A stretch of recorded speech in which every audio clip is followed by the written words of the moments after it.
mag-subscribe ka na. Hello, hello,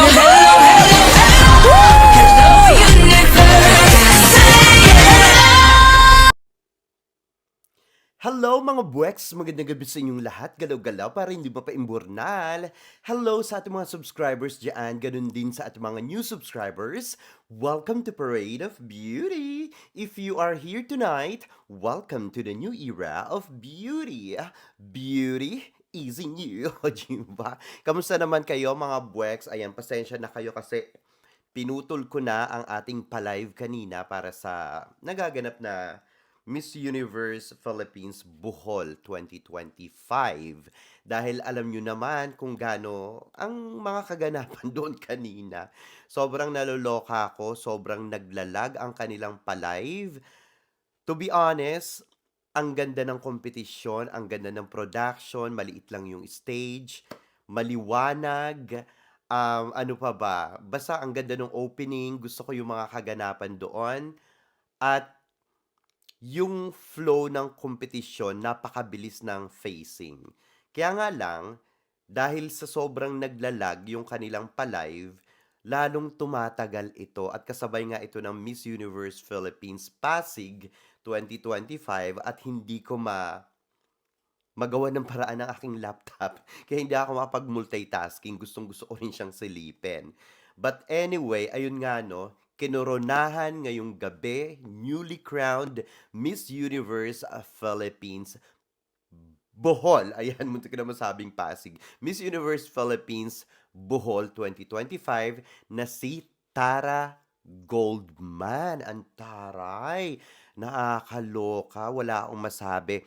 Tulad nga nung pa-live natin kanina, di ba? Sabi ko sa inyo, nung una pa lang, talagang naghahanap ako ng mga magaganda talaga kasi parang yung pa-live natin kanina medyo malabo yung ano no, malabo yung video. Pero nung tinignan ko talaga kanina sa aking tablet, yung nakikita ko sa umpisa pa lang sa anong tawag dito sa kanilang introduction, 'di ba sinasabi ko kanina, meron ako nakikitang matangkad kasi karaniwan sa kanila parang maliliit lang. So, stand out talaga yung height ni Tyra. Nung una hindi ko pa siya kilala. Actually, wala akong makakilala sa mga kandidata ng Miss Universe Philippines Bohol 2025. Ngayon ko lang sila nasilayan. Akala ko nga kagabi pa itong competition na ito. But anyway, doon pa lang sa introduction or saan ba ito sa introduction, yung sumasayaw sila, no? Parang sabi ko, nasisipat-sipat ko na siya. Tapos nung nakita ko na yung fest niya, ay talaga naman, nakakaloka mga buweks. Sabi ko nga kanina sa live, kauumpisa pa lang ng pageant, nakita ko na ang future Miss Universe Philippines Bohol 2025. Panoorin niyo itong kanyang full performance. Ray Florito Boldness 23 Dana!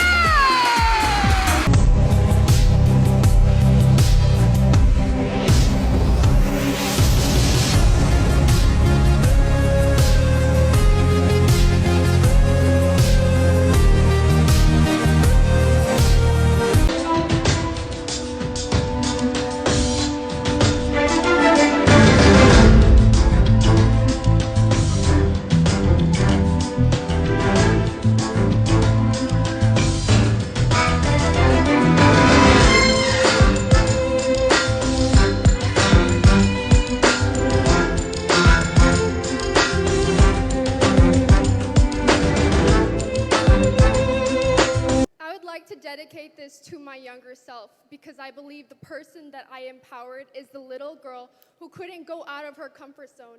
And I stand here today to prove myself wrong and to show that I can do anything that I set my mind to. Similar to women, we need to have voices and take up space because if we stand together, then we can rule the world. Thank you.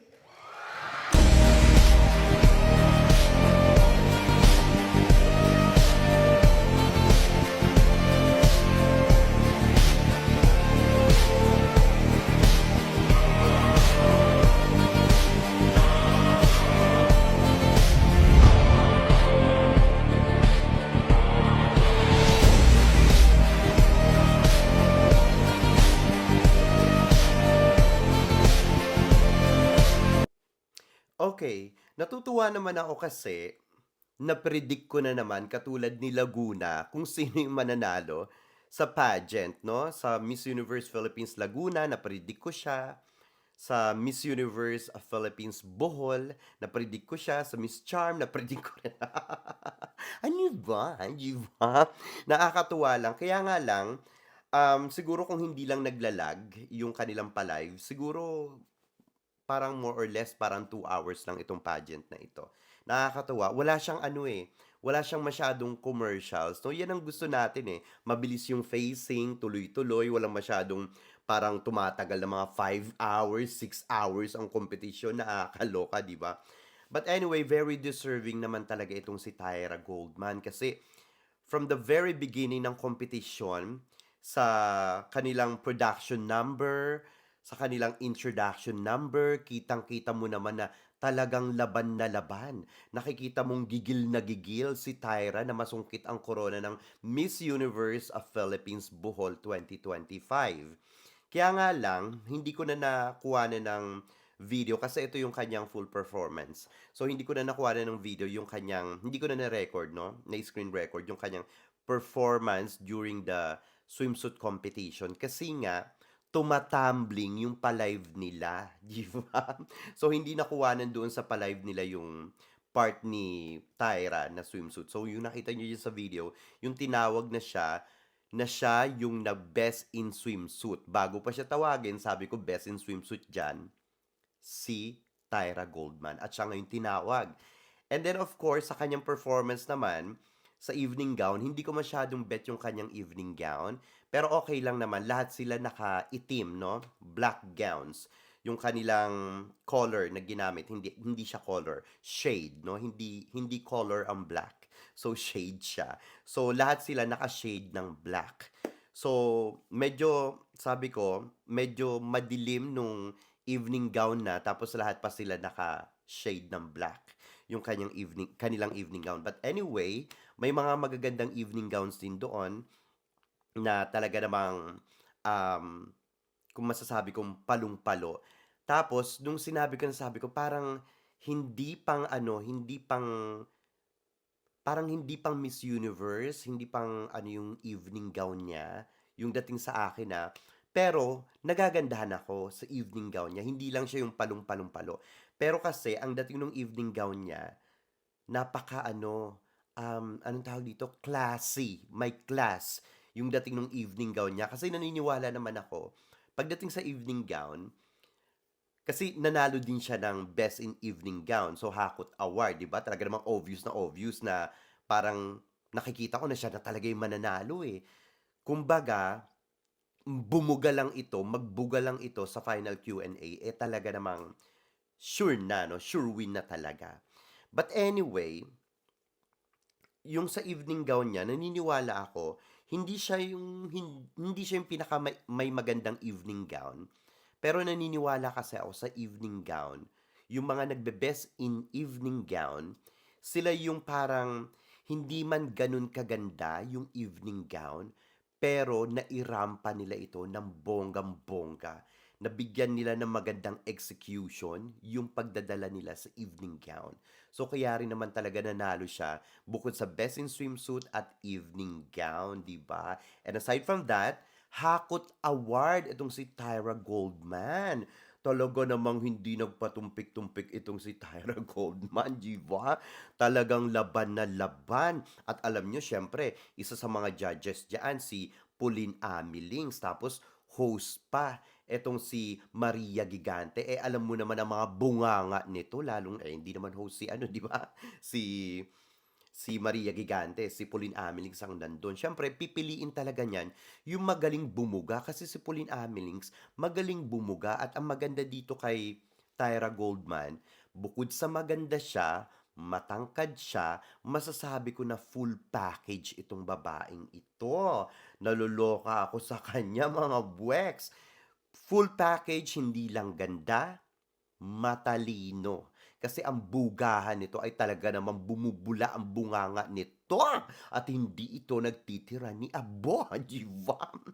Ang ano lang, ang pinoproblema ko lang kanina, small thing lang no, kasi hindi ko narinig yung tanong.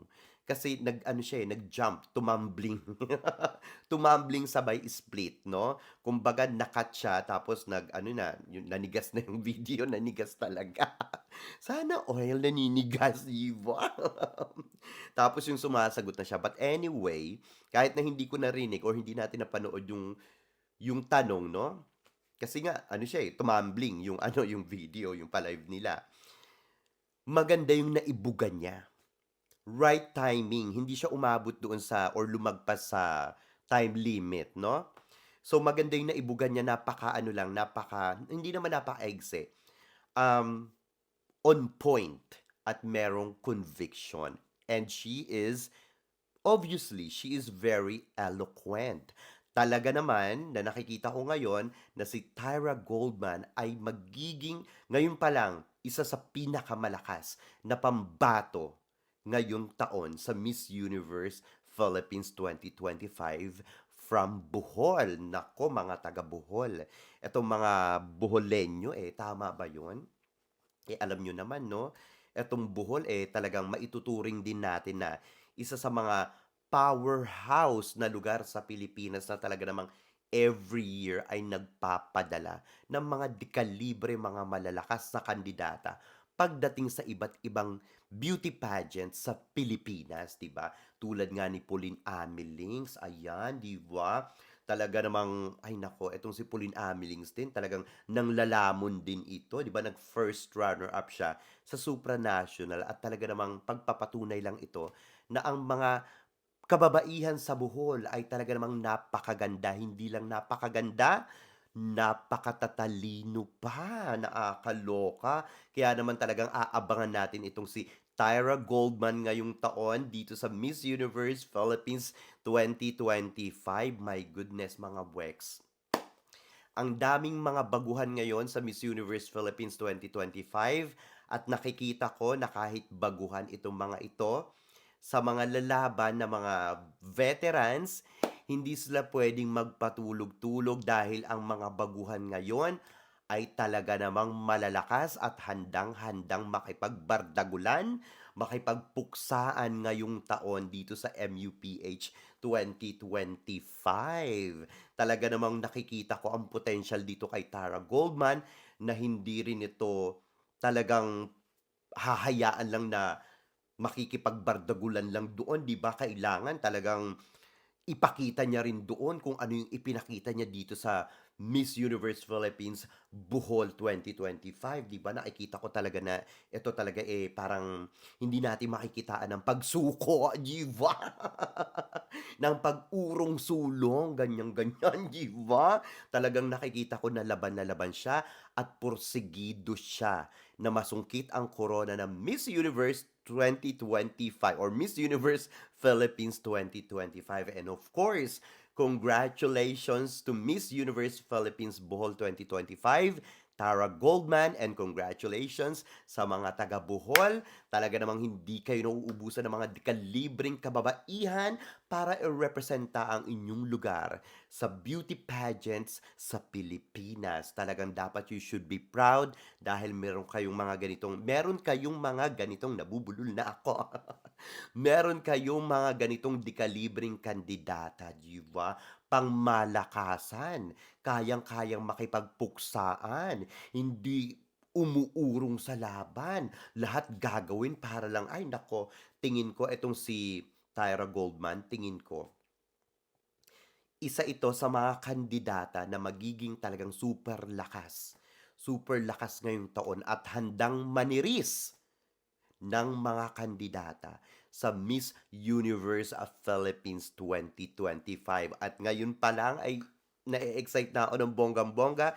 Isa siya talaga sa mga aabangan ko. Sinusuyod ko na ang kanyang Instagram. Wala siyang masyadong following doon, but that's not, I mean, it's not that important. Basta Wala yun sa numbers, nandun yun sa mga ina-uploads kung paano nila ina-update yung kanilang Instagram kasi diyan magsisimula yan sa kanilang mga post, sa kanilang mga ingay, kailangan nilang gawin yan at nakikita ko naman dito kay Tyra Goldman, meron siya mga post doon, meron siya mga content sa Instagram at doon pa lang nakikita ko na yung kanyang mga galawan sa social media. At talaga namang with or without makeup mga buweks, lutang na lutang ang kagandahan ni Tyra Goldman at hindi ito talaga magpapatumpik-tumpik ngayong taon pagdating dito sa kanyang laban sa Miss Universe Philippines 2025, di ba? Congratulations, Tara Goldman, newly crowned Miss Universe of Philippines 2025 from Bohol. Ayan, aabangan ka namin ng bonggang-bongga, di ba? Anyway, mga buweks, anong masasabi nyo dito sa ating mga chika ngayong gabwe? Mag-ingay kayo sa ating comment section para makita ko rin ang inyong mga opinion. Di ba? Hanggang sa susunod natin mga chika-chikahain. Bye for now, mga blacks, and I love you all. Bye! See ya!